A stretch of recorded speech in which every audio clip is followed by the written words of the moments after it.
Welcome to the Boneyard with Steve Robertson. As always, I am your good friend and host, Steve Robertson, here on the Hump Day edition of the Yard. It's been a busy day over at genespage.com. We already got 9 stories up. I don't know what your local paper's doing or your other Mississippi State media outlets, but we're covering the Bulldogs and everything related to the Bulldogs. Been a busy day. A lot to talk about, to say the least. I have been in contact with the Western Michigan SID. We did the, everything the coach said about the Bulldogs yesterday.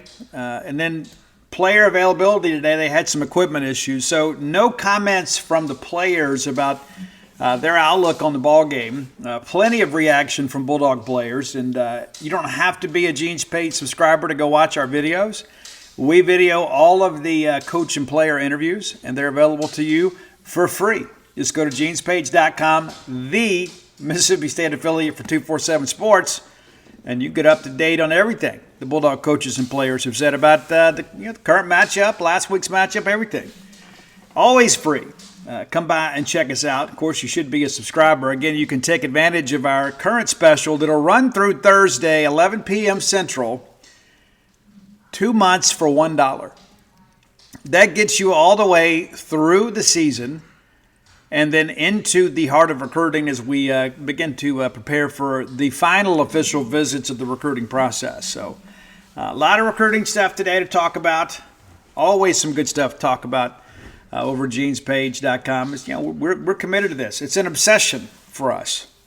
So come and read our content. Of course, much of that is free, but also there's some VIP content. Rion Young, our new recruiting analyst, caught up with all of the Bulldogs that were selected for the Mississippi-Alabama All-Star Game and got their reaction to being selected. That's a cool thing. We're going to talk about the All-Star Game in our first segment of the show. We'll have a great top 10 list for you. And we'll begin to kind of look ahead towards the weekend a little bit here. I've learned a lot about Western Michigan. We'll do a full preview of the Broncos on Friday, but kind of found some interesting things. Wrote a little thing called Inside the Numbers with Western Michigan today. Just kind of lets you guys get familiar with your opponent. I know a lot of people are thinking, you know what, Steve, it's 11 a.m. game, non-conference game. I'm thinking about staying home. I'm going to encourage you not to do that. Bulldogs need you to be here, not just because of the fact they need you to help support the team, but also, too, I mean, it looks good to recruits. It does. And we always talk about all the things that we do, and fans matter. And you do. You do matter. I don't care what anybody says, what anybody does. The reaction on game day, the enthusiasm of the crowd makes an impression on recruits. Young people want to go somewhere where their sport matters. They want to know that they're playing in games that matter. And I kind of liken it to the whole thing about baseball. It's like, let's say you go play at Kentucky, and Nick Mangione's a friend of mine. I love Nick. I do. And Nick has been an incredible friend to me and my family, especially my son Donnie, as he began to develop as a prospect himself. Guys, you go out there and you play and you make a mistake in front of 500 people on a Friday night game in Lexington. Nobody cares. You make a mistake here, and everybody knows. It's on social media. It's everywhere. It's on the message boards because people hang on every pitch. And while some people are not wired to play in that environment, most want to play in that environment. Most want to be in a situation where what they do matters. And that's how it is in football. It's like, hey, I'm here on a visit with my family, and I see these fans out here ringing these cowbells and going crazy and doing what they can to help the team. It really paints a big picture. So I encourage you to be here, not just because of the fact that we're trying to support the current team. We need the fans to help do their part to help build the next team. Let's thank our friends at Bulldog Burger Company, building every community they're in to be a better place. I love Bulldog Burger Company. Matter of fact, I may go there for dinner. I don't know. We'll see. Maybe we will. I love going in there because I know what to expect.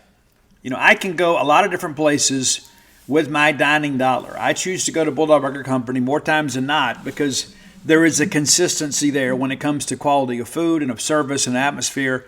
I know exactly what I'm going to get when I put my feet under their table, and I'm going to leave satisfied because the portions are so substantial.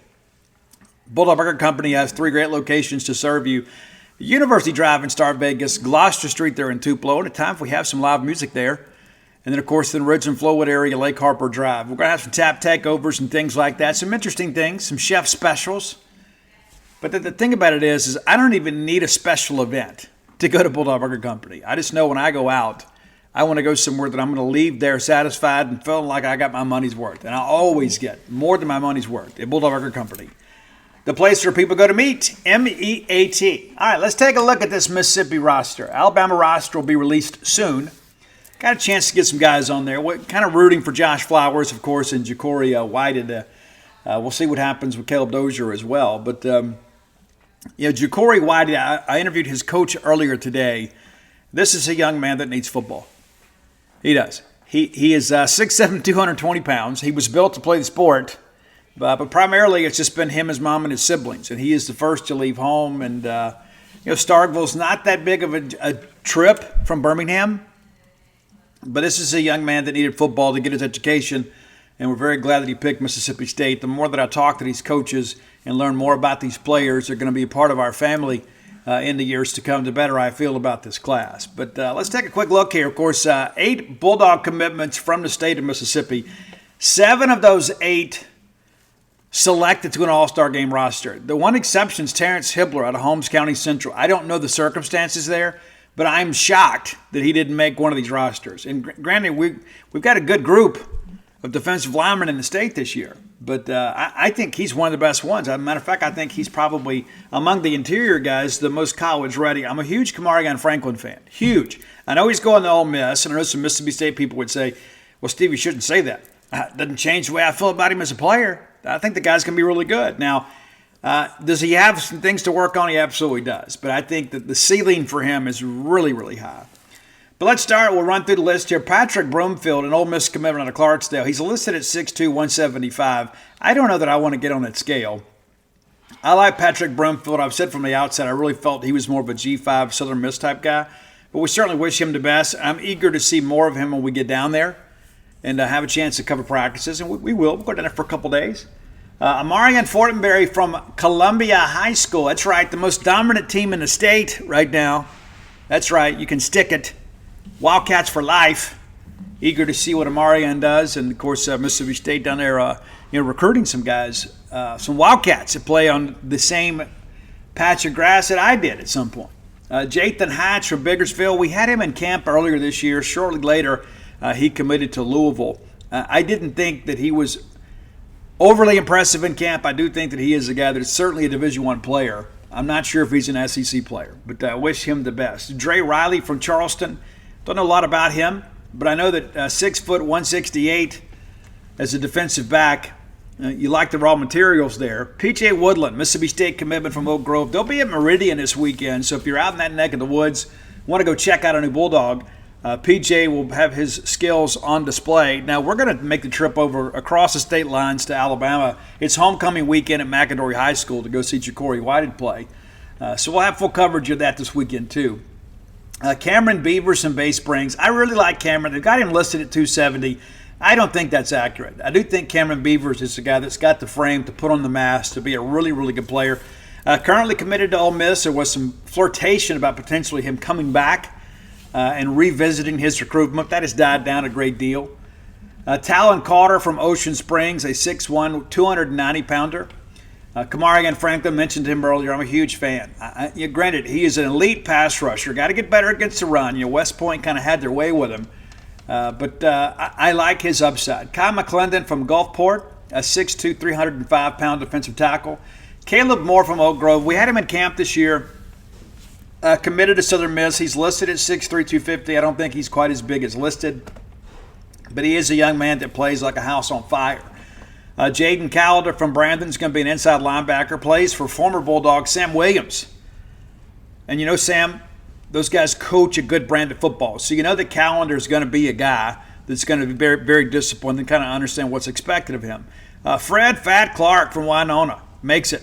Not the least bit surprised with this. Saw Fred play earlier this year against Grenada. Very impressed with what he brings to the table. Looks like a college football player already. Tarian Davis from DeSoto Central, another inside backer. Tristan Jernigan, the Texas A&M commitment from Tupelo, Mississippi State, still very involved with him. Don't know if we're going to be able to flip him, but we certainly need to. Hayden Wolf from Clinton is your kicker. Judd Boswell is the head coach of the Mississippi-Alabama All-Star team this year, and I like our roster. I think we got a really good chance. Hayden Bowden from Raleigh, 6'1", 170-pound long snapper.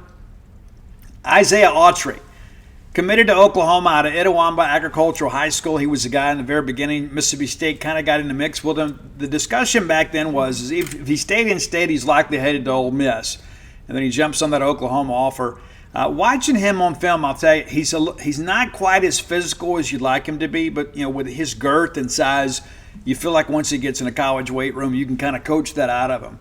Elijah Baker from Hattiesburg, 6'2", 290-pound offensive lineman, plays for Coach Tony Vance, one of my favorite coaches in the state of Mississippi. Tony takes care of these young men and teaches them to be men, not just high school football players. Zyron Brown from Bay High headed out to Stanford, 6'4", 290. I don't know if he's 6'4", but I like him. I really thought State should take him. I don't know if you make him a center, but he's a very intelligent kid. That's the reason he's going to Stanford. Caden Hodges from Tupelo, 6'4", 290-pound offensive lineman, plays for Coach Ty Harden. That's a guy that knows how to produce football players. That's a guy that knows how to win football games. Not the least bit surprised to see Tupelo well represented on this list. TJ Lockhart from Winona, Mississippi State commitment.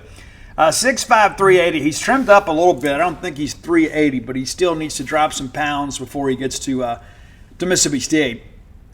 I like him, though. I think he's a guard on the next level, but I like the look of this Mississippi offensive line. That's been really, more times than not, that's been the difference in the game. When we have SEC or Division I talents up front, we typically win. When we don't, we typically lose. And we've lost 3 in a row, in case you hadn't noticed. We won 18 and 19, and we've lost the last 3 years. You find a way to get that turned around. All right, Preston Smith from Grenada, had a chance to see him. Again, Michael Fair. Again, another guy with a college football pedigree. Saw Preston Smith play against Winona. Looks the part for sure. Kobe Williams from Amory. Amory, again, a good brand of football over there. Coach Chris Rainey, a former Bulldog running backs over there. And I've been over there, spent some time with that staff. They really get after it in the weight room. You have to. Will Eccles, Ole Miss commitment from Houston. A lot of people, including myself, thought Mississippi State would get him. He ultimately chooses Ole Miss. We've got him as an OL. He wants to play defensive line. I think he is an offensive lineman on the next level. I don't know that he's quick twitch enough to play interior defensive line. I'm sure they'll give him a chance to do that. But I think Will Eccles could probably play football for a long time as an offensive lineman. I think he's probably a guard on the next level. But the reality of it is, it doesn't matter what you and I think. If he doesn't embrace that position change, then he's probably not going to do a good job at it. So we wish William the best. I don't think State's completely done with him, but we'll see how things go. I think State's needs more immediately come from junior college or the transfer portal. Julian Demby from Warren Central. I haven't watched him, but 6'1", 205 pounds. And, of course, Josh Morgan, former Bulldog, safety, through the glory years of Jackie Sherrill days. Warren Central is always going to play a very physical, blue-collar brand of football. So Julian Demby has been taught the correct way to get it done, outside backer. Amarion Tyson from Picayune Memorial. Listen, 5'7", 170 pounds. You look at that and say, oh, Steve, I don't know. The thing that I've learned about that, Picayune Memorial High School, the Maroon Tide, one of the most physical football teams in the state year in and year out. Period. I would put them in West Point up against anybody. I don't care about the measurables. I don't care about offers. I don't care about any of that stuff. I know this. When you line up to play Picayune and West Point, you better bring a sack lunch. You better have a truckload of them. Jamonte Waller, some people thought he was the best player in this state. I think he's a bit of a tweener. He is a linebacker build, playing a rush-in type position, does have some length. I'm just not exactly sure how he fits. He's currently committed to Florida, 6'2", 230 pounds. He is an explosive player. I just don't know that he can get out and cover in space. And I think at his size, it's going to be interesting. He's got to be in the right system, and that's the case for a lot of people. He is a bit of a tweener, but definitely an explosive player. Anthony Maddox from Oak Grove, quarterback down there, committed to Texas A&M. That's interesting, right? I mean, one of the earlier commitments in the state this year kind of flew under the radar. People are like, oh, Oak Grove's quarterback's committed to A&M? Yes. Trey Petty from Starkville, that's a guy that Mississippi State is still recruiting. There's still some interaction between he and them. He's committed to Illinois, and the draw there, of course, they've done a good job at of recruiting at Illinois, and so we'll see what happens. We'll see what happens. Former Starkville High School quarterback by way of Ole Miss at Illinois now. And happy for him. Nathaniel Blount from Brandon, 5'10", 220-pound running back. I like the size there. And also, of course, played for Sam Williams. But, really the star of this game could be Conan Daniels, Florida commitment from West Point. Chris Chambliss, had a chance to see Chris here recently.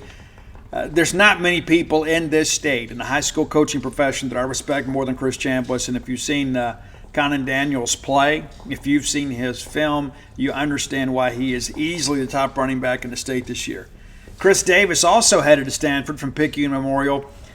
Good player. My concern and this has got necessarily nothing to do with Chris Davis, but as great as Picayune is at running their system, there are a lot of running backs that are ultra productive in that system that aren't necessarily great college backs. I've been burned by that so many times.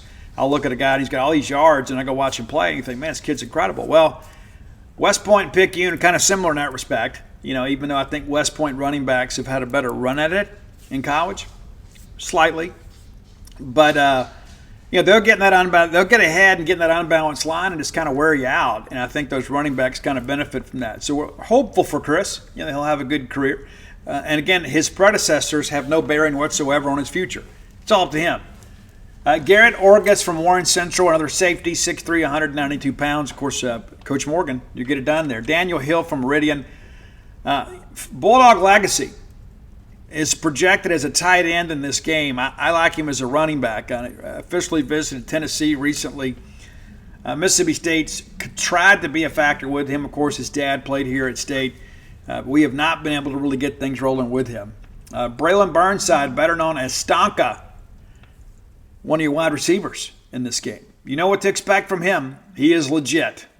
Gavin Griffin from Velma Jackson, a bit of a speedster, plays for former Bulldog defensive back Bernard Ewell there at Velma Jackson. And again, one of those smaller classification schools that really does a good job is producing speed especially. They do have some skill guys there.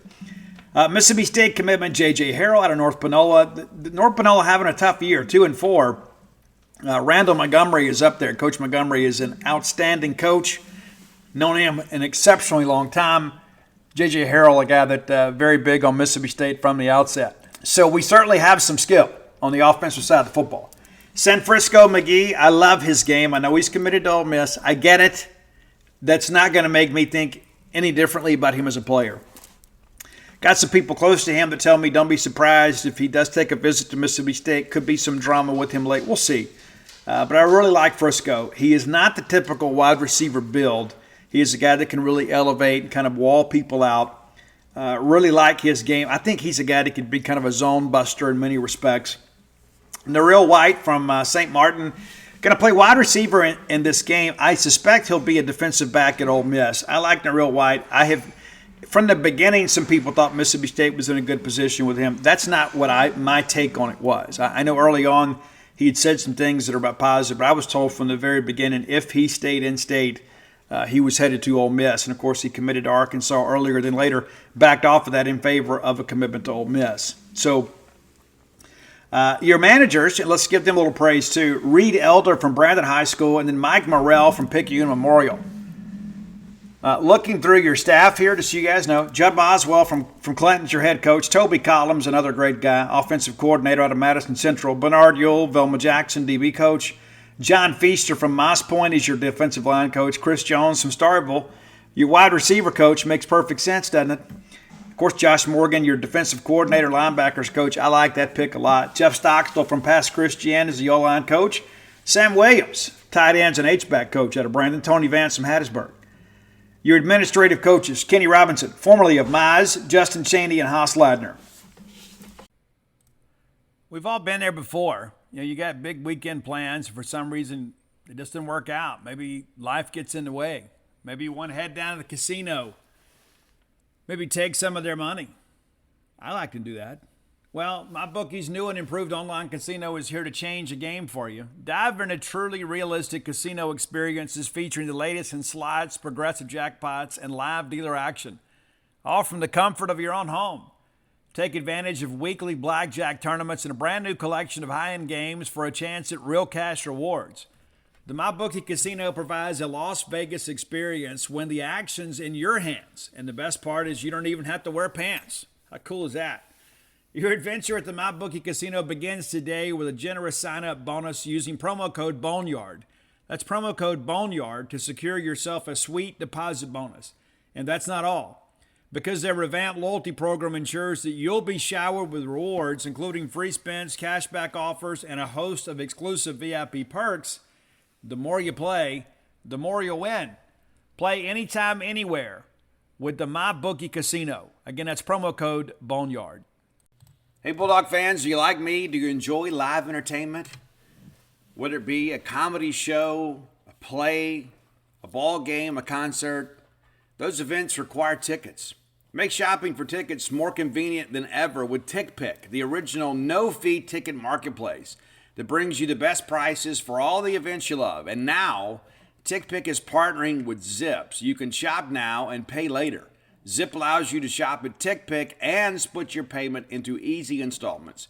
Visit TickPick.com, or better yet, install the TickPick app from the App Store and use promo code ZIP20 for $20 off your very first purchase of $199 or more with Zip. Zip can only be used for U.S. purchases, and Zip may charge a fee at checkout. Certain merchant products, goods, and service restrictions may apply. See Zip's terms of service at www.zip.co/US. Loans through Zip are originated by WebBank, except for Zip-originated loans in Colorado, Nevada, Massachusetts, and Maryland. Check out with Zip at TickPick.com. Shop for all your tickets at TickPick. Check out with Zip to split those payments into easy installments. Again, check out with Zip at TickPick.com. Those are your administrators. So feel really good about that group. Let's take a quick look at the Bernard Blackwell rosters at your North-South game. Got a couple representations there from Mississippi State. We'll jump into that real quick here, if I can get over here and get to it. It's one of those funny things, man. You start looking through all this stuff, and you're like, oh, I've got it all figured out. Well, you don't. All right, real quickly here, just want to give a shout-out to the kids. I don't have as much commentary about these guys because we're not recruiting as many of these guys. But from the North half, Chase Richardson from Winona, Elijah Spratt from Amory, Trey Gunn from Biggersville, Brandon Brooks from Horn Lake, Jaquavius Pace from Kosciuszko, Damari Burton from Tupelo, Cameron Robinson from Winona. Really, really good cornerback there. I was really impressed with him. I don't know if he's big enough to play in the SEC, but the kid can play. Montre Sanford from Charleston, TJ Spann from Clinton, Jalen Miller from Louisville, LeBron Edmond from Murrah, Malik Bell from Oxford, DeMarcus Johnson, Vicksburg, and then Mississippi State commitment, Tyler Carter. I think that he has a chance to really dominate in this game. I think there are a lot of people that are sleeping on this kid, and I think it's a good thing for Mississippi State. When you see this guy physically on the hoof, you're going to be like, yep, that's an SEC football player. Didn't know a lot about him until we saw him in camp. I saw him in camp. I'm like, yep, that makes perfect sense. Matter of fact, State took him over some other guys that had offers that were ready to commit to Mississippi State. How about that? Xavion Lowry from West Point, headed to Southern Miss. Really like him a lot. Think he's probably an offensive lineman. Freddie Lopez from Ripley, Nathaniel Walker from Amory, Ricky Banks, Madison Central, Ryan McCall, Madison Central, Jonathan Faulkner from Senatobia, Caleb Bland from South Panola, Will Embry from Water Valley, Rodarius Bland, Lake Cormorant, DeMorrison Brown from Canton, Wade Estes from Germantown, Christopher Rodriguez from Holmes County Central, John Randall Jr. from Horn Lake, Nate Kelly from Mantachie, Elton Thomas from Starkville, Bo Davis from Warren Central, Hunter Howard from Lake Cormorant, William Wilkinson from Oxford, Raham Vance from Olive Branch, Jeremiah Harrell from Tupelo, Jalen Washington, Houston, Mikkel Allen from South Panola, Jay Stevenson from Starkville. Congratulations, Jay. Jack Harper from Oxford, Quintarian Tillman Evans from West Point, Jeremy Scott from Callaway, Ole Miss commitment there, Tyler Pickens from North Pontotoc, DeQuadrian Welch from Noxubee, Caleb Shumpert from New Albany, and it seems like there's a Shumpert everywhere, right? Michael Johnson Jr. from South Panola. Love this kid a lot. Absolutely love this kid's game. I think if there is another high school kid in the state of Mississippi that's currently undeclared that Mississippi State takes, I think it's Michael Johnson. Keon Hutchins from Union. Real quickly, looking over at the South team here, because State is represented there as well. Jeremiah Foxworth here from Columbia. Let's go. Taji Burkett from Oak Grove, Jamari and Keys from West Jones, Xavier Gayton, Mississippi State commitment Xavier Gayton. I'm not surprised to see him go to the North-South game because I don't know that people have defined his true position. I like him at safety. I also like him with the ball in his hands. I think it goes either way. But it's good to see him. We're going to have a representative in the North and the South in this ball game. Prince Cottenham from Gulfport, Damon Felder from Gulfport, D. Darby from Jeff Davis County. That's the former Bassfield and Prentice merger. Anthony Riders from Laurel, Chase Pinkston from Oak Grove. Nikese Ratcliffe from Picayune, Gabe Miller from East Central, Angel McGee from Gaucher, Jaden Acker from Pass Christian, Jabari McWilliams from Picayune Memorial, Aiden Dito from Poplarville. I remember a great running back a few years ago named Dito from Picayune. Jacob Bradford from St. Stan, Paris Evans from Wayne County, Isaiah Lindsay from West Jones, Luke Stewart from Oak Grove, Jeffrey Hobgood from Hancock, Trace Carter from Ocean Springs, Eric Moore from Ocean Springs, Owen Carter, Richton, Demario Harrell from Tylertown, Jeremiah Harris from Quitman, Cade Shivers from Brandon. That name may sound familiar to you. It should.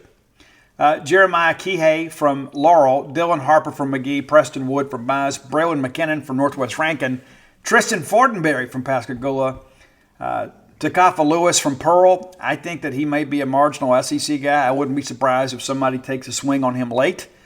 Currently committed to Memphis. Landon Varnes from Brandon, Dylan Moran from Hancock, Xavier Quick from Florence.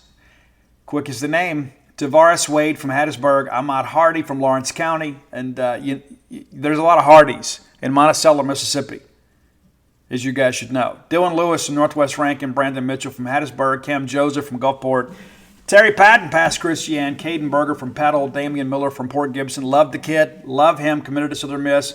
If we're taking another high school safety, I'm taking this kid. Chartavian Bethany from Simmons, and Lamarquavius Kennedy from Velma Jackson.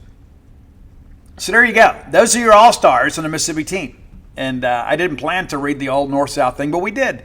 And that's the thing I think about sometimes, too. It's like, hey, these are young people. This is an amazing accomplishment, right? I mean, and it doesn't matter if they're going to our school or someone else. This is for the betterment of high school football within the state of Mississippi. And this is a major accomplishment for these young men, and it should be celebrated. It should. It's the reason we write the article every year. We do. And I remember there was a time when, when I worked for Scout, I went to every single one of these practices, and I got profile pictures, and I did my best to get an interview with every single kid. And for many of these young men, it's the only interview they did throughout the recruiting process. It's one thing, hey, we always write about the kids that are, State and Ole Miss are squabbling over, but there's a lot of other kids out there that, may end up going to a lower level. Their accomplishment is no less than the guys that are getting big type recruiting situations, right? As far as we look at it from a prep standpoint, I think it's very special. I think it's something we should always celebrate as a people within our state when our young people are announced and selected for these games. And if at all possible, I encourage you to get out and go watch it. There's a lot of people, of course, that watch it online, and you'll be able to stream that. But in the month of December, you can go down to Southern Miss, and you can watch the Mississippi-Alabama All-Star game, because for the first time in forever, here in recent years, we've been able to rotate the game back and forth across the state lines. People forget, man, for years this game used to be played in the summer. And you'd have a lot of injuries because people weren't in football shape. Anthony Dixon played in this game, I think one of the last times we played it in the summer. And then all of a sudden we said, let's move it to December when guys are still in football shape. And it's been better. And I think more people are playing in those games, and especially with early graduation, or so many guys these days are graduating in December, give them a chance to get out there and represent their home state. And I love the game. I do. I take it very personally. I want us to win every single year. And when we don't win, I am very disappointed. Just be honest with you. I talk a lot of trash about the in-state players from the state of Mississippi to people within this industry. So you could line us up against anybody per capita, and we got a good chance of winning that football game because, number one, we have young people that love the game of football, and we have a great group of coaches. And I get really, really upset when I hear people talking about the coaches in our home state. There are a tremendous amount of coaches in this state that do over and beyond what they're expected to do. And everybody's measured on winning, but sometimes winning, and I'm not going to have some big winners for life speech, But I can tell you from being a former high school baseball coach myself, there's so much more to being a high school coach than winning and losing ball games. I mean, you're trying to help these young men. You're trying to help them become men themselves. And I can tell you from experience, the overwhelming majority of the time, the high school sports coach is the best male role model that many young men have. That's just the reality of it. There's so many people out there that are going to pull on these kids and, trying to get them to do things that are improper, and to be a part of a team and have a sense of accountability and to kind of learn what it means to work as a team and do things that are important and do things that really matter and to work hard and to invest in yourself. Those are lessons you're not going to learn from other people. There are a lot of people, and I remember hearing a coach say this. He said, there's a lot of people that, they're sitting around doing the same things they were doing 20 years ago. And it's not all positive. And so you can go out there and hang with those guys in the street, or you can commit yourself to being better than that and want better for yourself. And so much of that in our society is shaped by the high school coach. I've shared a little of this with you before. I'm not going to get, big long story here, but I remember I coached for a guy named Paul Greer. He was a head baseball coach for us, and I was a hitting coach. I was a defensive coach and a hitting coach. And I remember a big speech one day. I wanted to run this kid off. And he goes, Coach, if you want to run him off, we'll run him off. But let me ask you this. How are we going to minister in his life if he doesn't come to practice every day? Because in case you hadn't noticed, Coach, there's not a lot of daddies showing up on game day. Who else is going to teach him to be a man if it's not for me and you? It changed my complete outlook on coaching and on high school sports. And, of course, you don't win enough, you don't get to stay. And that's true, right? I mean, this is not the Boy Scouts. But if you don't think there's not an element in that of teaching young men to become men, to be responsible for themselves and for their families, and to show them a better way of doing things, you're selling yourself short. So from one former high school coach to all of you that have ever coached, all of you that are currently coaching, and all of you that aspire to be coaches, thank you for what you do. Thank you. Thank you for what you do to make our communities better, to make our young men better, to give them an example. And it doesn't matter if it's young men or young ladies. There are a lot of people out there. You learn how to live life through team sports in many respects, right? You learn to depend on other people. You learn to be accountable to other people. Sports is one of the best things in life. And I don't just mean from a revenue standpoint, entertainment standpoint. There's just so much that we do to help young people acclimate to real life by playing high school sports. It's important to understand that. And so I got so many friends around this state, man, that I've known in all the years of doing this. And they'll say, hey, Steve, can you help this kid? Or, can you set up a profile page for him? Do you mind interviewing him? We just want to get him a little buzz. And I'm always going to say yes.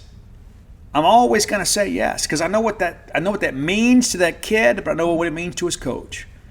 And so, you know what, kid, you got a dream. I'm going to help you get there. And you know what? It's something as simple as us maybe doing a little 5-minute interview, putting together a profile page and putting his video out there and putting him in a database to make him easier to find. That's the least we can do, man. That is the absolute least we can do. It absolutely is.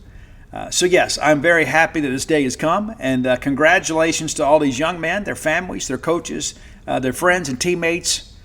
This is a day of celebration in the state of Mississippi.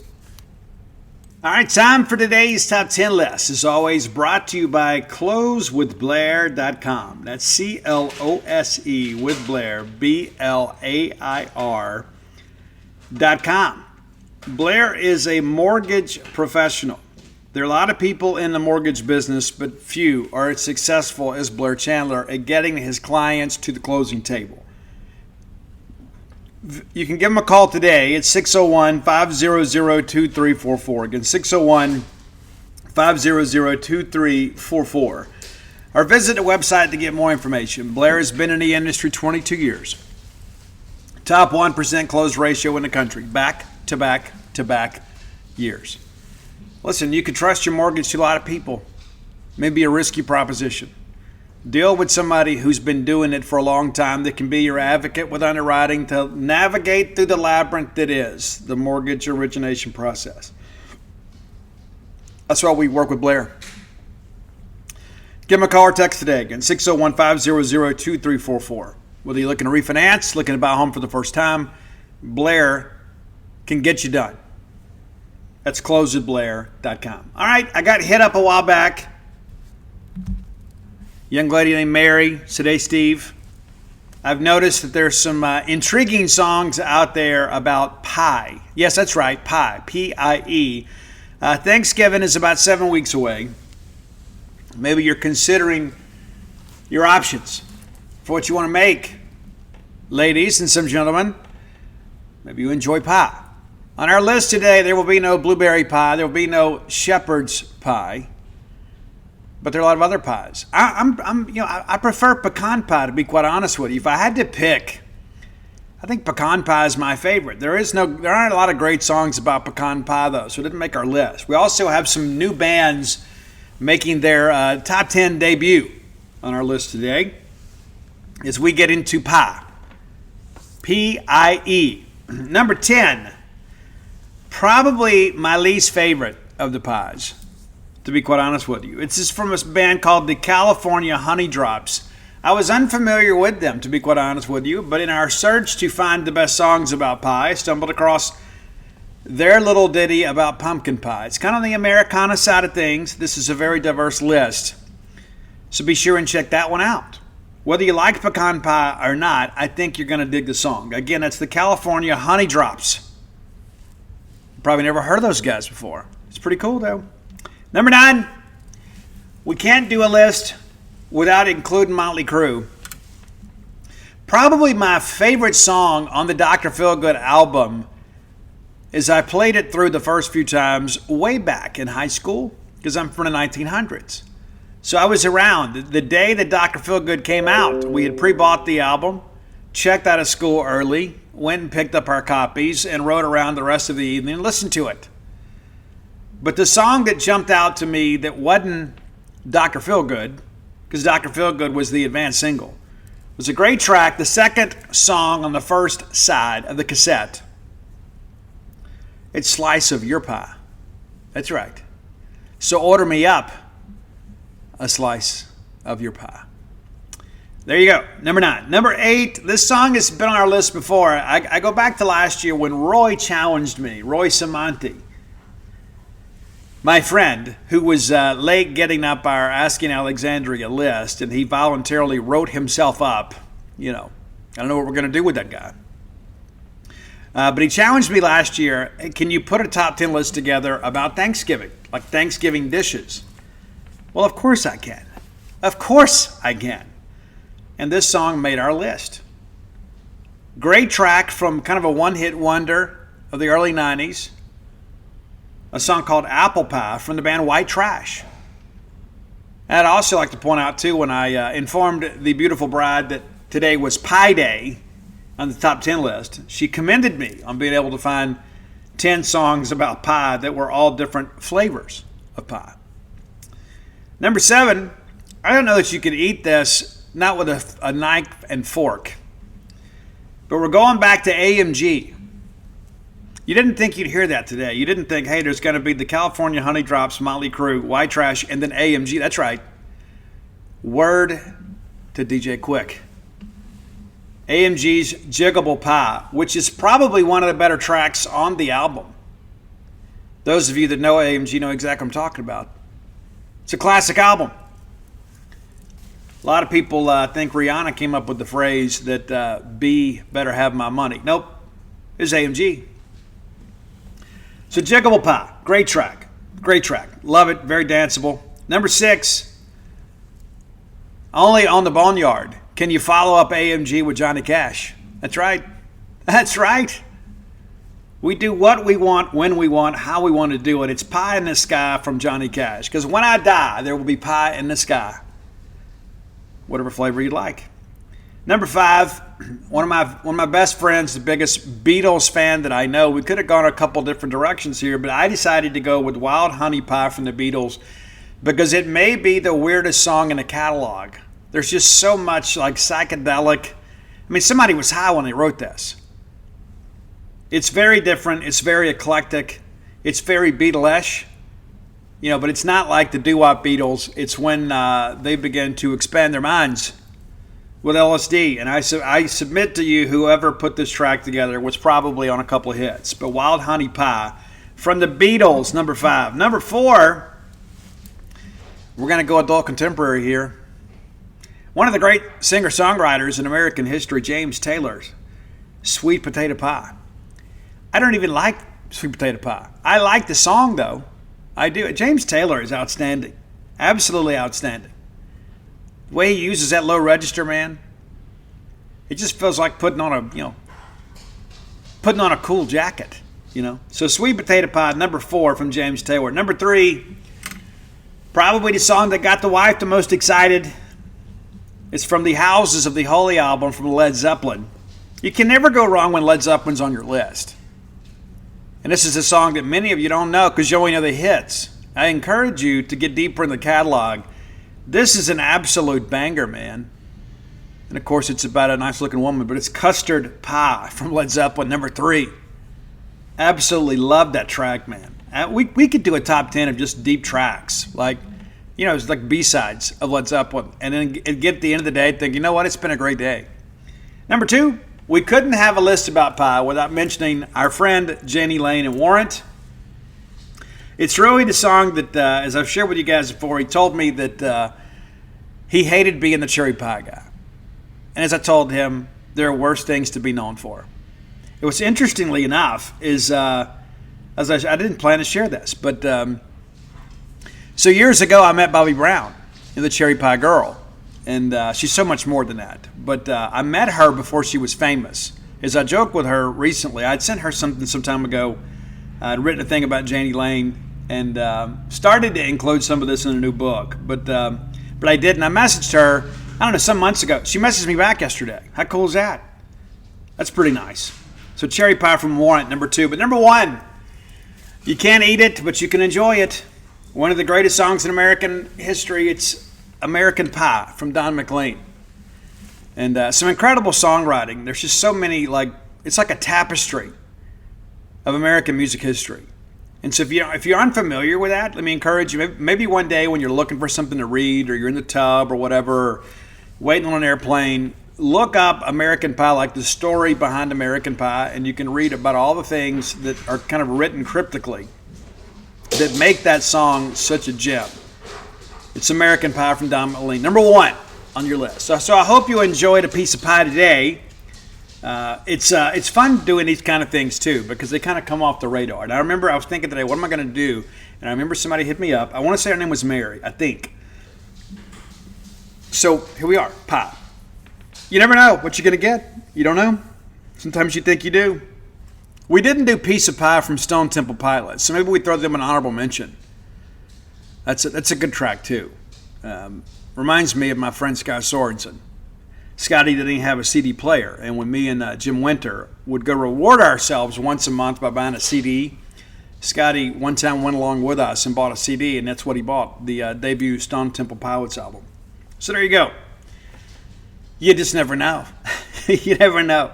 If you have ideas for the top 10 list, reach out, let us know. You never know. We may just use them no matter how off the wall they may be.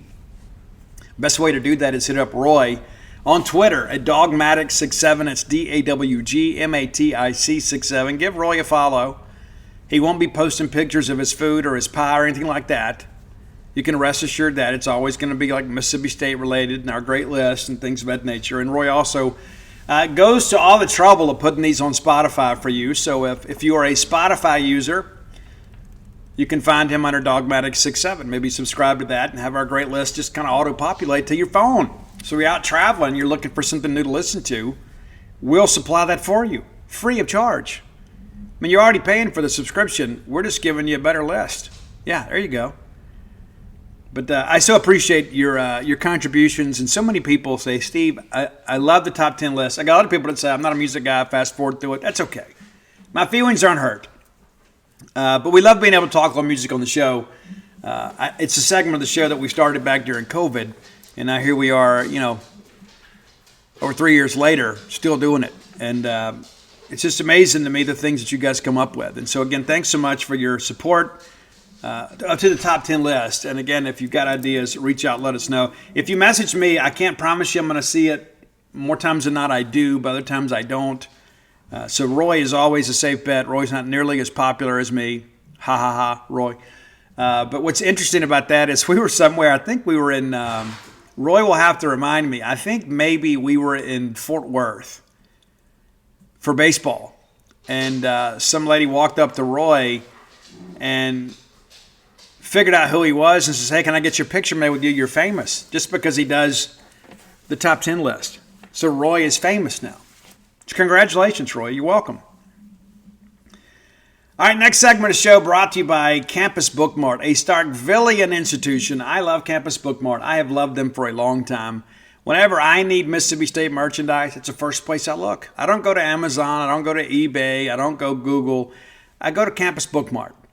That's what I do. I want to support a Starkville business because I know, listen, number one, they're going to get the right shade of maroon, right? Nothing stinks worse than you go order your great new Mississippi State merchandise from some third-party company and it ends up coming from overseas or something, and it's like crimson, or a hazy shade of red or something. We're maroon. And so I think stick with the experts here, and they won't lead you wrong. If you can't make it to town to see their smiling faces or peruse their fine selections in person, visit them on the World Wide Web at campusbookmart.net. And by being a loyal Boneyard listener, we'll give you a phrase that pays. That is BSR, which stands for Beautiful Steve Robertson. That gets you free shipping on all orders over $75. Any order less than $75, absolutely incomplete. All right, let's take a little time now and kind of look ahead a little bit to the weekend matchups. No, there's a lot of in-conference competition this weekend. It's going to be a separation Saturday in many respects. All right, LSU and Missouri, and interesting game here, especially like when you look at what's happened to LSU back-to-back weeks defensively. You think, man, what's happened? And again, give Dan Enos and the guys at Arkansas a lot of credit for kind of cracking the code, and give Lane Kiffin and his staff, credit for kind of saying, hey, we're going to exploit this thing too, and they did. Huge win for Ole Miss over the weekend. But LSU kind of in a precarious position here. Many people, including myself, picked them second in the West, and many others picked them to win the West. Some even had them win in the SEC. And now they're on the road to face an undefeated Missouri team that's playing with a lot of confidence. Kind of a veteran team up there, especially on offense. Got some good skill position players. Cook is a great quarterback. Kind of flies under the radar. Nobody ever talks about him. The kid's just getting it done. LSU is favored by 5.5 at Missouri. And it'll be interesting to see if there's any fluctuation in the line later in the week as maybe there's some injury reports kind of come in to play here. We'll preview this game later in the week. But I think most people would feel like at the beginning of the year, LSU would be a consensus favorite here, maybe double digits. And now here you are less than a touchdown. That could be a very intriguing matchup. Western Michigan, of course, at Mississippi State. It's kind of across the board now. It's 20.5. So, State favored now by 3 touchdowns in this ballgame. I expect us to cover. I know right now many of you are saying, Steve, I just want to win the game. And I get it.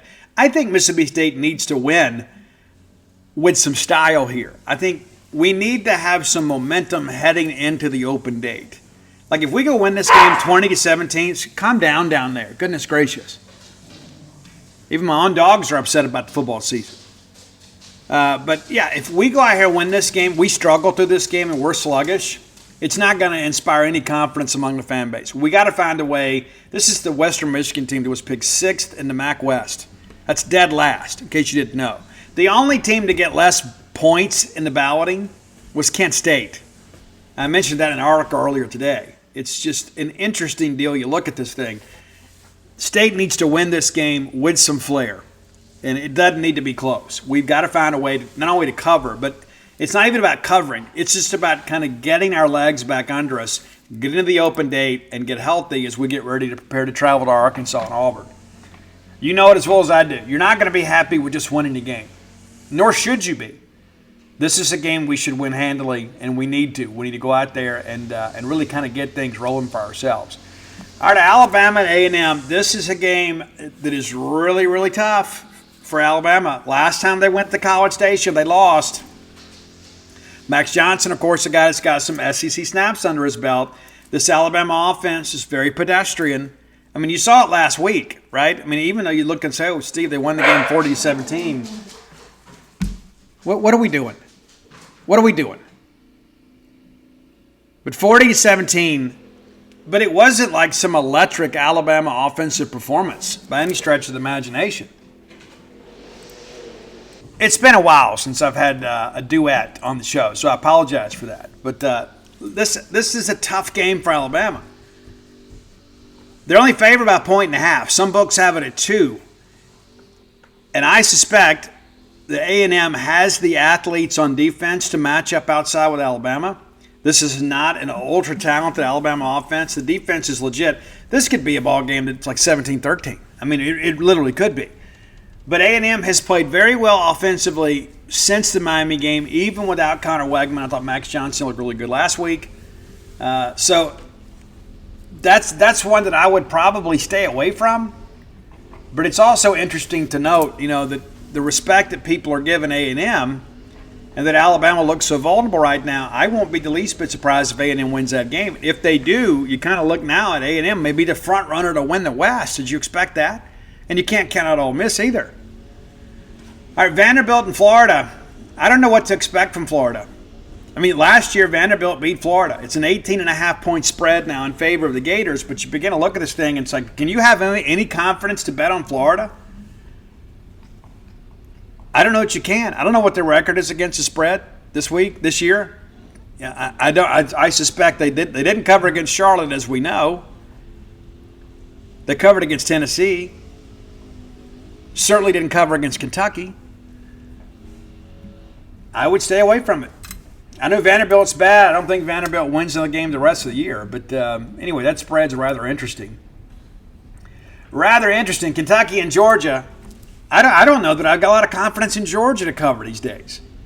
14.5 favorite in favor of Georgia over Kentucky. Kentucky offensively really good last week, but you begin to ask yourself, was that a product of Kentucky being good or Florida being bad or a combination of both? Either way, I think we find out more about Kentucky this week. There's so many people in the SEC that every year they want to anoint Kentucky's the second best team in the East, and they never are. But this is a chance for them to prove it. I just don't know if this is going to work out the way people expect. Maybe I'm wrong. Arkansas and Ole Miss. This is a crazy one here. This is really not a great matchup for Ole Miss. You got a running team like Arkansas that last year absolutely ran all over Ole Miss. Now this game is at Vaught-Hemingway Stadium. It's going to be big for KJ Jefferson, his last chance to play Ole Miss, and got the better of him last year. That Arkansas offensive line has kind of been up and down a little bit. Ole Miss is riding high, and you almost think that's a negative for them. The big win last week, and then I saw earlier today, they were fined $75,000 for throwing things on the field. And listen to you Ole Miss folks that listen to the show, and I know many of you do, stop doing that.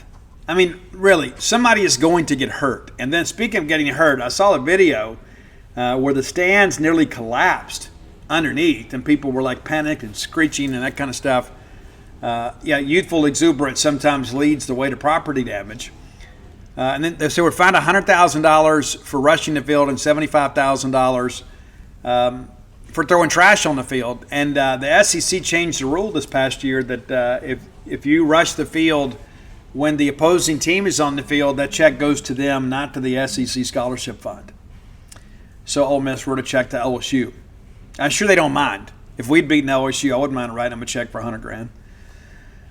But nevertheless, this is an interesting game. Ole Miss is playing well right now. Arkansas is not. I mean, Arkansas is you begin to think about this team. They're already second-guessing themselves. They lose this ball game here, they could go in the tank.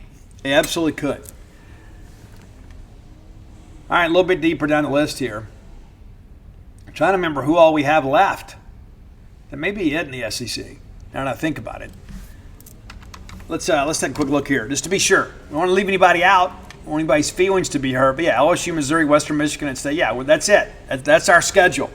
So the only non-conference game in the league this week is Western Michigan and Mississippi State, which makes sense for us to be the 11 o'clock game. But it's interesting, too, Florida. Florida now, the 3 o'clock game. So basically what the network does is they put the game that they think is going to draw the lowest rating on the backside of the CBS game. Like the CBS game, and of course we're fixing to be out of that deal, is Alabama A&M. So Vanderbilt and Florida will air at the same time. And let's be honest, the only people interested in watching that game are Florida and Vanderbilt fans, and I think most Florida fans probably aren't excited about it. So it's not going to be a big game. Arkansas and Ole Miss is a better game. Kentucky at Georgia, a better game. That's why they're in primetime. So you can see there's some methodology here. I mean, and who knew that LSU, Missouri would be about a top 25 team? So ESPN makes their pick and puts that game in the morning. LSU folks hate playing in the morning. When we got ready to play those guys, I went over how LSU has not played well the last couple of years at 11 a.m. They played pretty well against us. We'll see what they do against Missouri. It's so incredibly interesting to look at all that stuff. We have these feelings about things at the beginning of the year, not just our own teams, but the league as a whole. And you look around and you're like, you know what? This is not what I expected. All right, looking at some weekly stat leaders. Jaden Daniels leads the Southeastern Conference with 1,710 yards passing. Kind of a sizable lead over Carson Beck from Georgia and then Jackson Dart from Ole Miss, who's having a good year. I said when they signed him, the kid was a better athlete than I think most of us thought. And then he played. And as I've mentioned so many times before, his ball handling skills are next level. I mean, when you watch the way he carries out his fakes, and so many people talk about, hey, the running game. When you don't have a quarterback that can fully execute his position, the running game is impeded.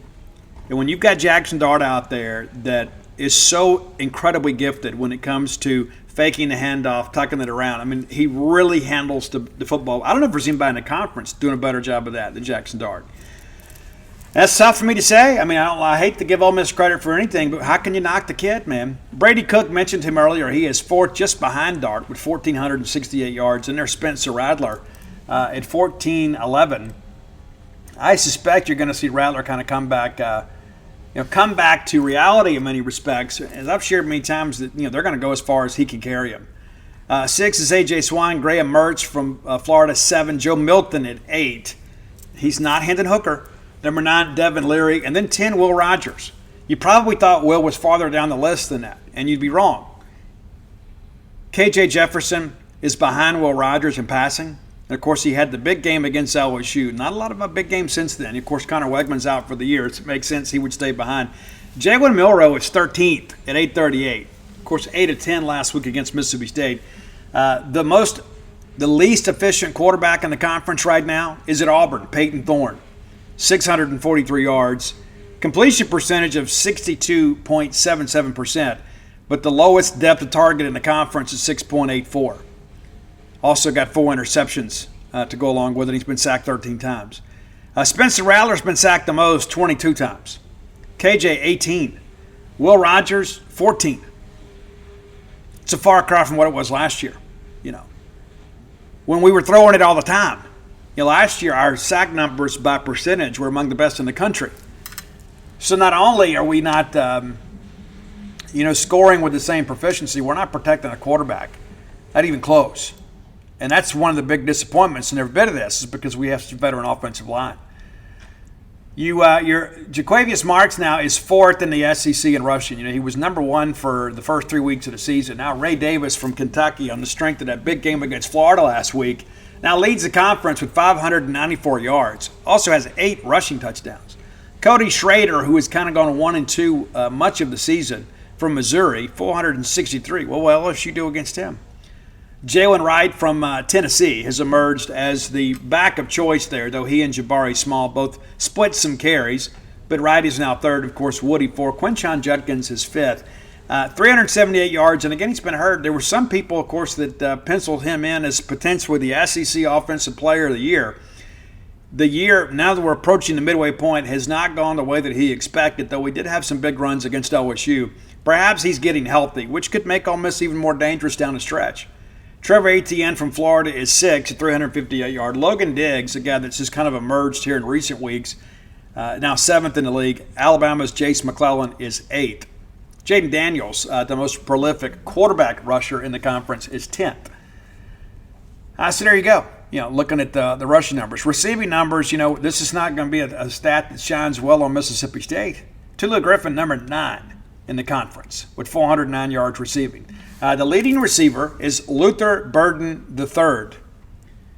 Yeah, sounds like he should be in an accounting or something, right? 644 yards. Just behind him is Malik Neighbors at 625. Xavier Leggett from South Carolina, a guy we know well, 606. And then Brian Thomas, 537 yards. Ole Miss's Jordan Watkins is 5th. Will Shepard, who led the league for a while because of the fact that, number one, he's really good, but number two, they were a game ahead of everybody, 443. Ricky Pearsall, the best receiver at Florida, 419. Brock Bowers, the tight end, probably the consensus favorite to win the John Mackey Award again is Brock Bowers. And Dayton Wade from Ole Miss rounds out the top 10. It's also interesting to me. You go look and there's always new names that pop up. We mentioned Ray Davis earlier. Ray actually leads the Southeastern Conference in scoring with 66 points, even more than Randy Bond, the kicker from Texas A&M. Because most of your leading scorers are kickers. As a matter of fact, when you look at the top 6, 7, 8 names, they're all kickers. Ray Davis from Kentucky first. Brian Thomas from LSU is third. And then it's mostly kickers. Kyle Ferry from Mississippi State, the leading scorer for the Bulldogs, with 38 points. He has the same number of points as Quinshad Judkins does from Ole Miss. Kyle Ferry, excuse me. We found a good thing when we found Kyle Ferry over in the state of Arkansas. This happened to help us. The fact that stepdad, Big Bulldog from Kosciuszko, Mississippi. That always helps. Always helps. Will Reichard from Alabama leads the conference in field goal percentage at 100%. Randy Bott at 73. Kyle Ferry, 87.5. He's 7 of 8 on the year. 7 of 8. And the one he missed was 49 yards. But I don't think anybody anywhere is going to say, you know what, Kyle, this is what I expected of you, maybe outside of some people that knew him. Guy's doing a great job. The worst field goal kicker in the country, in the conference, and it's not even that bad. It's not like we're missing a bunch of field goals this year, is Mitch Jeter, who's 4 of 5 at 80%. It's just because they hadn't kicked many field goals. But when you start working through this, the guy that has missed the most field goals in this conference, there's actually 2 with 3 misses. That chart was incorrect. Pardon me. Peyton Woodridge is 6 of 9, and then Harrison Mevis of Missouri is 7 of 10. So we got 2 guys that have missed 3, and then Randy Bond has missed 4, but he's also attempted the most in the conference. But of course, there's right there in the middle of all that field goal percentage, Kyle Ferry actually tied for 2nd in the Southeastern Conference. So congratulations to Kyle and his family. Punting, and this is something we ought to have a lot of practice with, right? We're going to look here at total number of punts. Of course, that's going to be South Carolina and then Vanderbilt. Then it's Auburn and Alabama. Did you expect that? Did you expect Alabama to be tied for 2nd in most total number of punts? Keelan Crimmins from Mississippi State has 16 punts, and he hadn't kicked them all, but he's tied for 4th. Average, Mississippi State is 11th at 42.63%. Now, of course, some of that's skewed because some of that's directional kicking. You're trying to get it inside the 20. I haven't had any complaints with the punting since the first week. But Matthew Hayball, what a name, leading the Southeastern Conference with 50.9 yards per punt. Nearly 51 yards a punt. You talk about flipping the field. You would think defensively that would be a big benefit to you, but it really hadn't been so far. For Vanderbilt. And again, I think they're done winning football games. That's just me. Looking at return numbers here. Jaden McGowan leads in kick return yards, 209 from Vanderbilt, and 10 kick returns. This is a lost statistic in many respects, just because of the fact that so many people now are able to kick in the end zone. I remember when they started changing things up. Trying to avoid violence in the game of football. There was so much of that, they decided, you know what, we're going to make it easier to do touchbacks. And they have, for the most part. All right, defensive numbers here. Jett Johnson leads the Southeastern Conference by a sizable number in total number of tackles. Jett with 59 tackles through 5 games. Second, tied for second, is Buki Watson with 48, and then Jaheim Thomas from Arkansas also at 48. You got to get a little bit farther down the list to find some other names that you may know. But again, I think some of it lends itself to the season itself, but also too, I think Jett Johnson entered the year with a bit of a chip on his shoulder. Last year he struggled in pass rush. He has 4 sacks this year, already with 4. Now some of that is Jett just being Jett, but also too I think some of it too is the situations we're putting him in. Jett third in the SEC, actually tied for third with Tyler Barron from Tennessee. Dallas Turner leads the Southeastern Conference from Alabama with 6 sacks. James Pierce Jr. from Tennessee with 5. So that Tennessee front did a really good job getting to the quarterback. So just thought we'd share that. And interceptions, we're not going to be anywhere on this list, at least not defensive backs. We don't have much going on in the way of pass coverage, right? Interestingly enough, Jett Johnson's tied for third in the Southeastern Conference with 2 interceptions. Jalen Simpson leads all pass defenders out of Auburn with 4 picks, and then Takei Smith from Georgia is tied with Chris Abrams-Drain, a former Mississippi State recruit that had 3 picks. I feel like he's been there forever. But then there's Jett. And then after that, it's a host of people with 1. So there's not a lot of people just kind of laying claim to this thing, but Jalen Simpson may be on his way to an All-American type year at Auburn. Some big numbers. Again, we're just halfway through the season. But it's all very interesting to look at. Now that we're here, people say you kind of are who you are at the halfway point. I don't know that I believe that. I think there is the possibility of getting better. I think there is a possibility of things kind of starting to click for people. But again, Jett Johnson, a guy that was completely snubbed by the SEC media, having among the best seasons in the Southeastern Conference among all defensive players. I'll go back and just say I told you so. It wasn't a product of Jett just having a good year last year. He led the Southeastern Conference, and he's doing it now, even in more impressive fashion than he did last year. And one thing that I'll say, too, about Jett, how many times, if I had told you, hey, if we're going to go sign a linebacker out of Tupelo, Mississippi, and we're going to beat Ole Miss for him, and he's going to lead the Southeastern Conference in tackles in back-to-back years, you'd say, you know what, hey, let's go get him. That guy's probably going pro. That guy's probably going to be an All-American. And then we still have people that just completely discount Jett Johnson. Even our own fan base. Well, he's just so limited.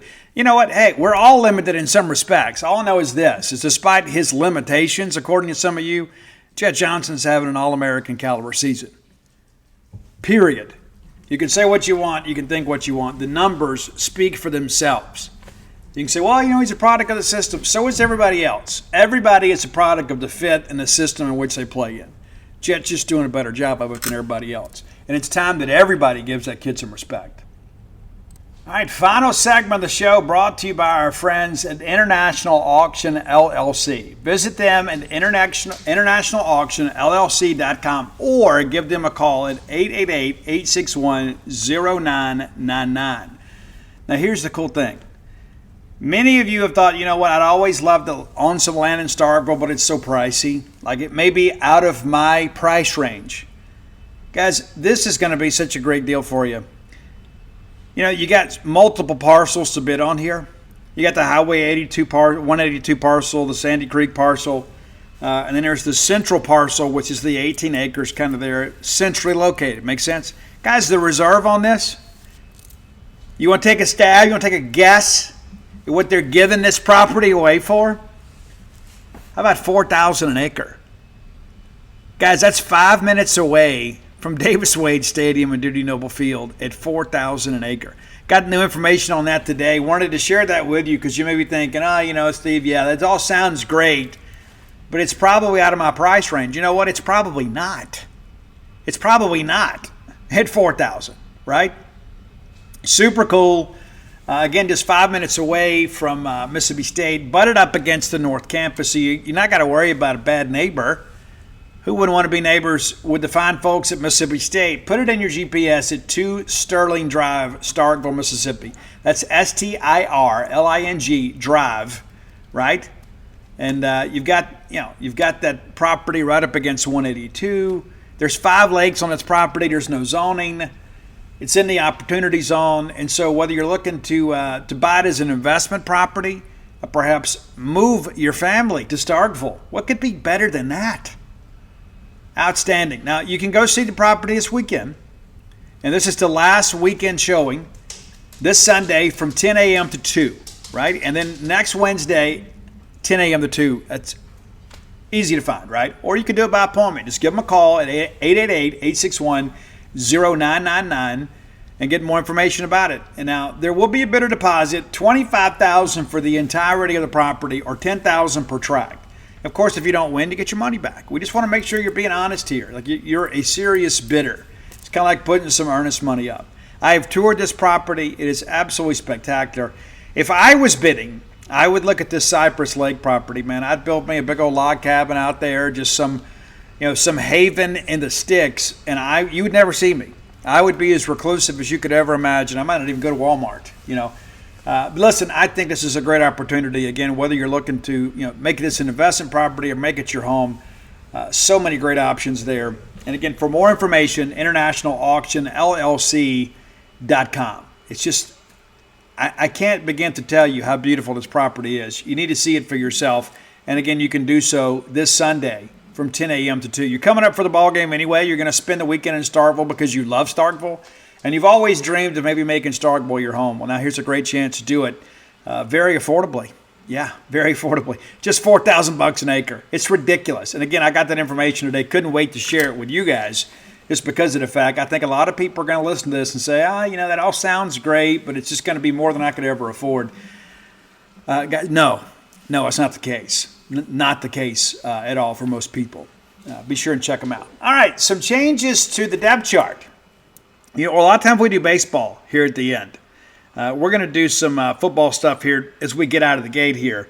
A couple changes. Let's run through the depth chart real quick for this week. And again, the depth chart's kind of written for entertainment purposes only, right? A lot of things change. But based on last weekend's performances, you've seen some guys play their way into a starting role. We'll start offensively here. Dollar Bill Johnson at left tackle, backed up by Percy Lewis. Then Nick Jones at left guard. Albert Reese, his reserve. Cole Smith is your center with Cannon Boone running second team. Stephen Lasoya still at right guard, followed by Grant Jackson and Jackson LaHue.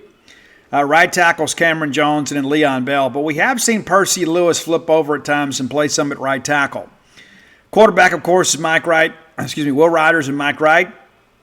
Running back, Jaquavius Marks, Jeffrey Pittman, Seth Davis. I suspect that we're going to see more from Pittman and Davis this weekend.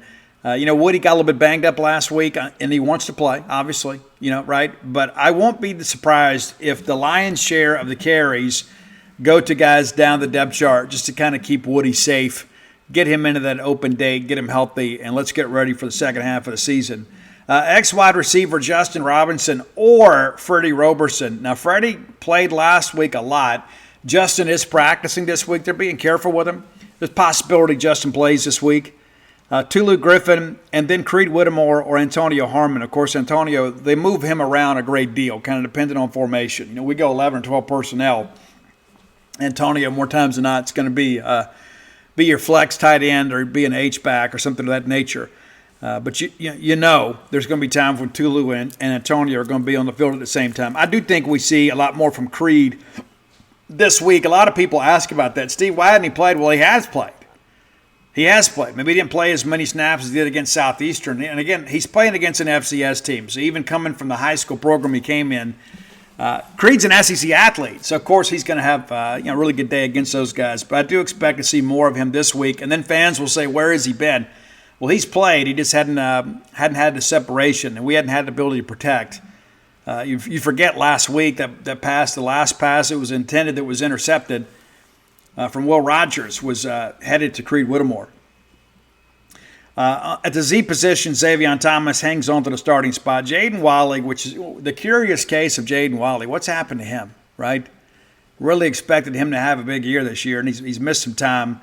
Then Jordan Mosley. And Jordan's a guy, too, that's been able to get open, but at times not been able to complete the play. Tight end Ryland Godey listed as your starter, or Malik Ellis. I think a lot of it depends on what we want to run early on. We spoke yesterday with Coach Mike Schmidt, and he said extensively that Ryland has done everything we've asked him to do. He was banged up. He had a foot injury, kind of limited him some. But they seem to be pleased. I think there are a lot of times that it leaves a lot to be desired, to be quite honest.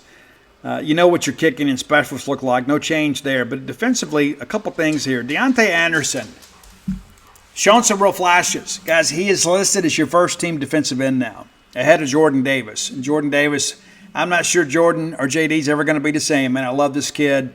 He was a guy that attended the Tupelo Football Combine when he was going to school there in Memphis, native of Byhalia, Mississippi.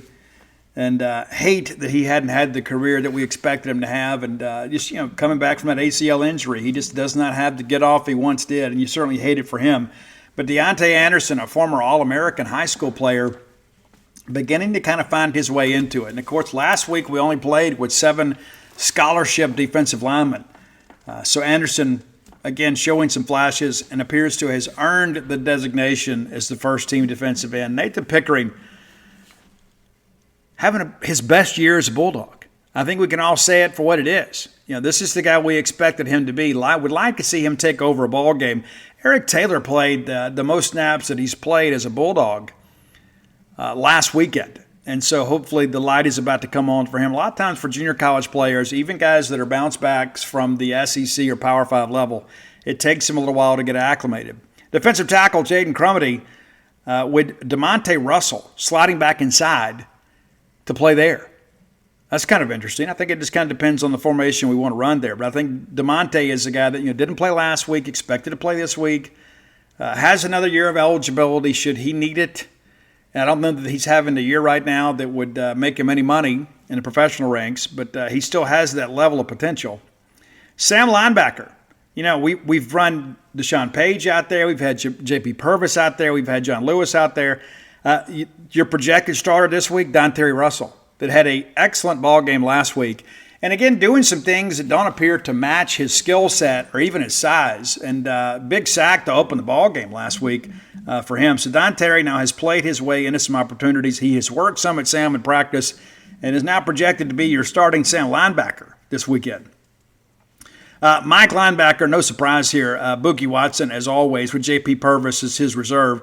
And then Jet Johnson and then Deshaun Page back over at will. I think Deshaun Page fits better there. I just think for some reason playing Sam has not worked out for him. Just doesn't seem to match what he wants to do. DeCamerion Richardson, your starting corner on one side, and then Bryce Pollock, his reserve. Bryce got some snaps last week against Alabama. Sean Preston, starting safety. Isaac Smith, his reserve. You're starting to see Isaac Smith get a lot of playing time. A lot.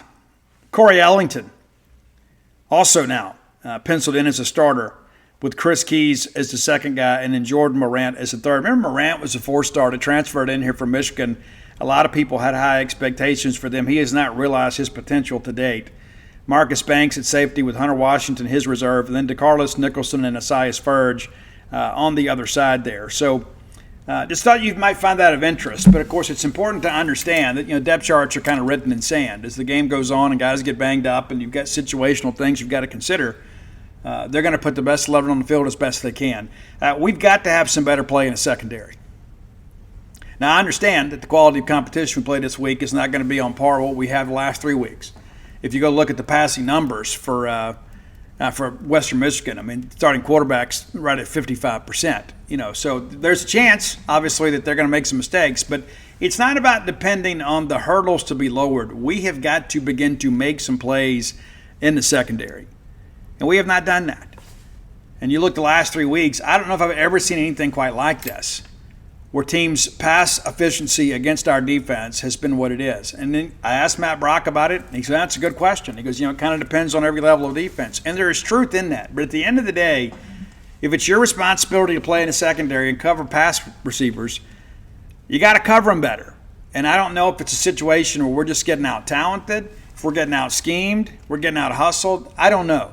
But I know this, we're getting outperformed. week after week after week. This secondary has got to be better. And we knew the safeties were going to be an issue, which is one of the reasons we spent so many scholarship slots in the portal to get safeties and corners. As I mentioned earlier this week, we just hadn't got any production from them. Chris Keys, the most productive of the portal defensive backs, with 6 of the 7 tackles. And the one that was not attributed to him was Jamarius Brown, a kid that just got here from Purdue.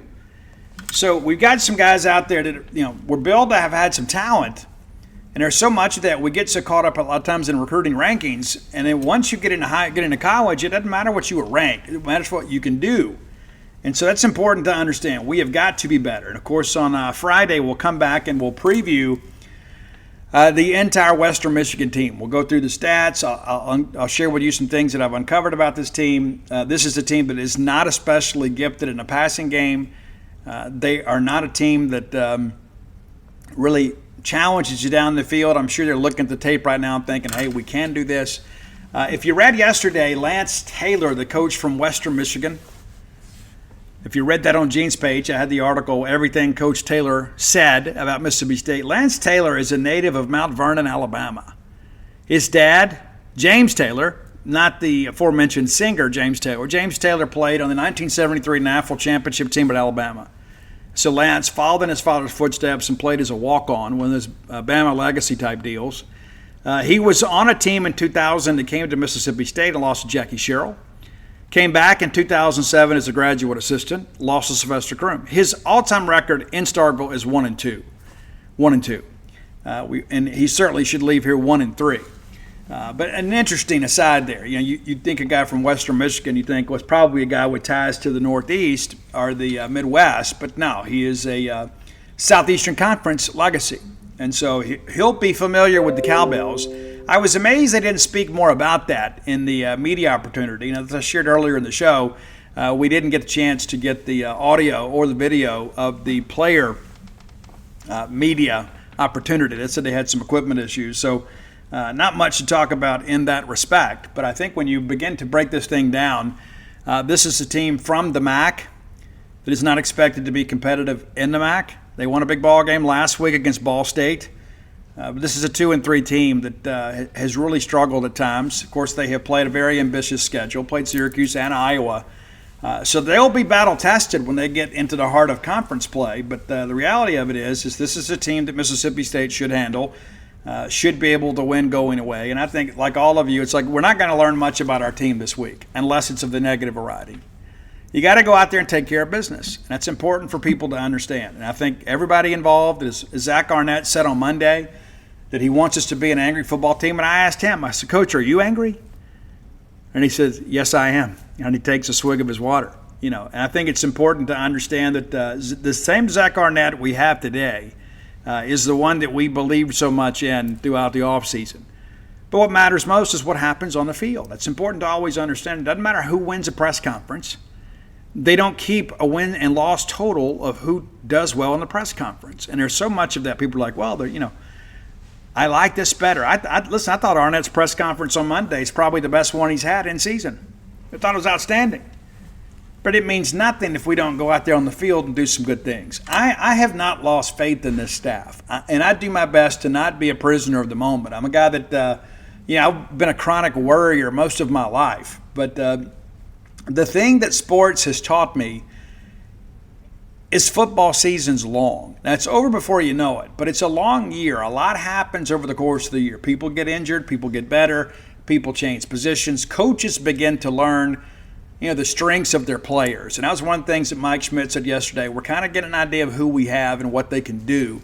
And so once you kind of know what people are capable of, you can begin to kind of formulate a plan around them. So it's not just a matter of guys getting used to a system. It's the coaches that are implementing this system, kind of figuring out, hey, this is what brings out the best in certain players.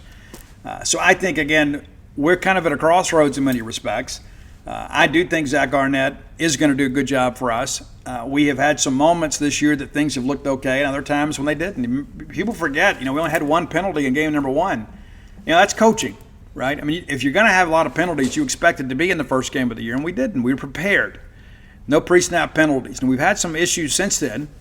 But by and large, we've been able to kind of overcome many of those penalties. But, again, I think we're asking at times our quarterback to do some things that maybe he's not in his wheelhouse.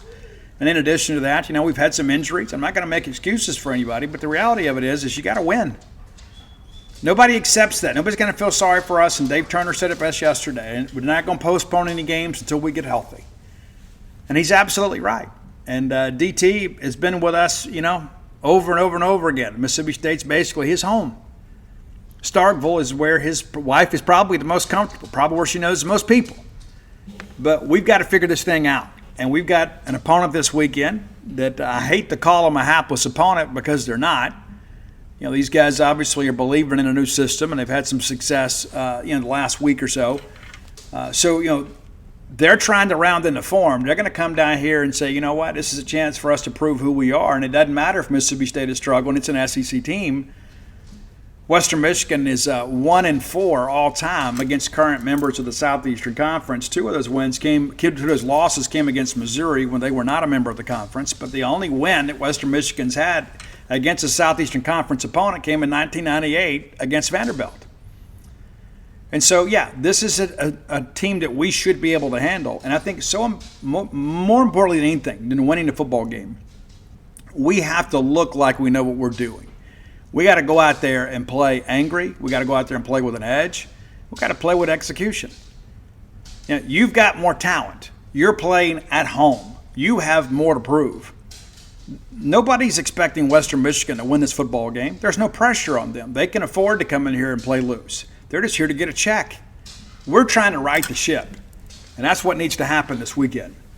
If you hadn't done so, go to whenthebottomfalls.com. You can pre-order When the Bottom Falls, which is looking like it's going to be delayed in printing, which I absolutely hate. But we'll have you an official announcement here in the coming days. I hope to have had it by now. I am dependent on other people for that information. My part has been done a long time ago. We're dependent on other people, and there was an issue with the file, whatever, between the printer and the typesetter. So all that's been rectified now, but we'll have a date soon for you. But these are the kind of things too that I'm such a person of autonomy.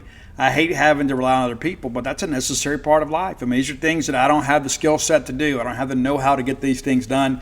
I've got a publisher that handles all that stuff, and so we'll get that taken care of. But the sports books are all in stock. That's Flim Flam, Alpha Dogs, Stark Villains, and Dogpile. And every Bulldog deserves a copy of Dogpile, whether you read or not. At some point, you're going to want to go back and relive that NAFL championship season, and you can read the interviews as they happened rather than in hindsight. I've given myself some credit. I kind of planned ahead just in case. Unfortunately, that work paid off for us. We're finishing up some things, with the new business. We look forward to sharing that with you too. Kind of working on a deal too with the university.